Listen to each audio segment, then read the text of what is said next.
జరుగుతుంది ఇప్పుడు present situation industry కూడా మార్కెట్ కానీ. సో ఈ నేపథ్యం నడుస్తుంటే మీరు ఒక సీనియర్ ఆర్టిస్ట్ అండి, కథలో మీకు నచ్చిన పాయింట్ ఏంటి, మీ క్యారెక్టర్ ఎలా ఉంటుంది సినిమాలో? నా కెరియర్లో ఎన్నో చాలా క్యారెక్టర్స్ డిఫరెంట్ రోల్స్ చేశాను. అదన్నిటికీ వ్యతిరేకంగా ఉంటుంది ఈ క్యారెక్టర్. చాలా డిఫరెంట్గా ఉంటుంది. సో మెయిన్ నాకు నచ్చింది దీంట్లో స్టోరీ. ఓవరాల్గా స్టోరీ చాలా బాగుంటుంది. సో ఈ స్టోరీ విన్న వెంటనే నేను ప్రొడ్యూసర్ గారితో నేను చేస్తానని చెప్పాను. సినిమా చేస్తాను సార్ అన్నాను. కరీంనగర్లో షూట్ అన్నారు. ఓకే, మాకు అవుట్డోర్లో అలవాటు కాబట్టి నో ప్రాబ్లం. నేను ఫస్ట్ టైం అయితే కరీంనగర్ వెళ్ళడం. సో లొకేషన్స్ చాలా బాగున్నాయి, కథ బాగుంది, స్క్రీన్ ప్లే అన్ని, డైరెక్షన్ ఆయన దయ గారు కూడా ఫస్ట్ డే చూసిన వెంటనే అర్థమైంది ఈ సినిమా చాలా హిట్ కొడతారు, చాలా బాగా తీస్తున్నారు. కంటెంట్ ఎలా ఏముందో అది ఏం అవసరం అదే తీశారు.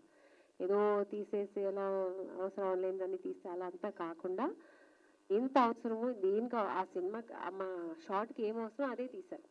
సో అందరూ ఇన్వాల్వ్మెంట్ ఇందులో చాలా బాగుంది. బ్రహ్మాజీ గారు కానీ, సుధాకర్ రెడ్డి గారు కానీ, ఇంకా అదర్ కో ఆర్టిస్ట్ అందరూ చాలా ఇష్టపడి చేశారు ఈ సినిమా.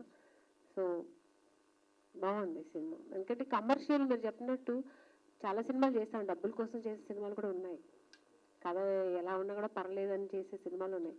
బట్ మాకు ఆత్మగౌరవంగా ఈ సినిమా చాలా బాగా చేసాము, మాకు కూడా ఉంటాయి కదా ఇలాంటి ఈ క్యారెక్టర్లు నచ్చిన చేసి ఇంటికి వెళ్ళిన తర్వాత ఈరోజు చాలా బాగా యాక్ట్ చేసామని కొన్ని సీన్స్ వస్తాయి. సో అది ఆర్టిస్ట్కి చాలా సంతోషాన్ని ఇస్తుంది. ఈ సినిమా ఇది ఒకటి. సో జాబ్ సాటిస్ఫాక్షన్ అయిందంట. Yes. Okay, thank you madam. So Aamani గారు, హాయ్ అండి, నా పేరు హేమమాలిని. హాయ్. సో మిమ్మల్ని ఆ శుభలగ్నం సినిమాలో ఆ క్యారెక్టర్ ఏదైతే ఉంటుందో ఇట్స్ లైక్ మార్కబుల్ క్యారెక్టర్, అది రీప్లేస్ చేయడానికి లేదు, అది అంతలా గుర్తుండిపోతుంది మీ క్యారెక్టర్ పరంగా. బెల్లాలలో ఇలాంటి ఒక బెల్లం ఉంటుందా అనే ఒక క్వశ్చన్ మార్క్ రేస్ చేసినటువంటి సినిమా అది. సో ఆ తర్వాత మీరు చాలా రోల్స్ చేస్తూ ఉన్నారు, మదర్గా, వైఫ్గా. ఇందులో also you played mother and wife character చేశారు. అయితే ఇటు సినిమాలు చేస్తూ కూడా మీరు సీరియల్ సైడ్ కూడా వెళ్ళడం చూసాం. Why you choose both the parts?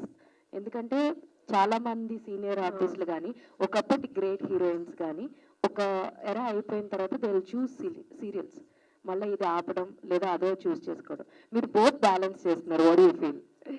ఎందుకంటే నాకు సినిమా ప్రేక్షకులు కావాలి, సీరియల్ ప్రేక్షకులు కావాలి. అంటే సీరియల్ చేస్తే ఏంటంటే ఇంకా దగ్గర అవుతాం మన ఆడియన్స్కి, వాళ్ళ ఇంట్లో ఒక మనిషిలా ఉండిపోతాం ఒకటి. రెండోది ఏంటంటే సో మంచి క్యారెక్టర్ అయితేనే చేస్తాను అక్కడ కూడా. ఏదో క్యారెక్టర్ ఇచ్చారు, అత్త క్యారెక్టర్, ఈ క్యారెక్టర్, అమ్మ క్యారెక్టర్ ఇచ్చారు, నేను చేయట్లేదు. సో కంటెంట్ ఉన్న నా మీద రన్ అవుతున్న క్యారెక్టర్ అంటేనే నేను ఒప్పుకుంటున్నాను, లేకపోతే చేయట్లేదు. సో అందుకనే చేస్తున్నాను. సో నాకు బ్యాలెన్స్ అవుతుంది, సినిమాలు సెల్ చేస్తున్నా బ్యాలెన్స్ అవుతుంది. నాకు ఆమని గారు ఈ క్యారెక్టర్ చేస్తే బాగుంటుంది అనే వాళ్ళు చేస్తున్నారు. సో ఆ క్యారెక్టర్ నాకు మిస్ అవ్వట్లేదు, నా క్యారెక్టర్స్ నా దగ్గరికి వస్తున్నాయి, నేను చేస్తున్నాను. సో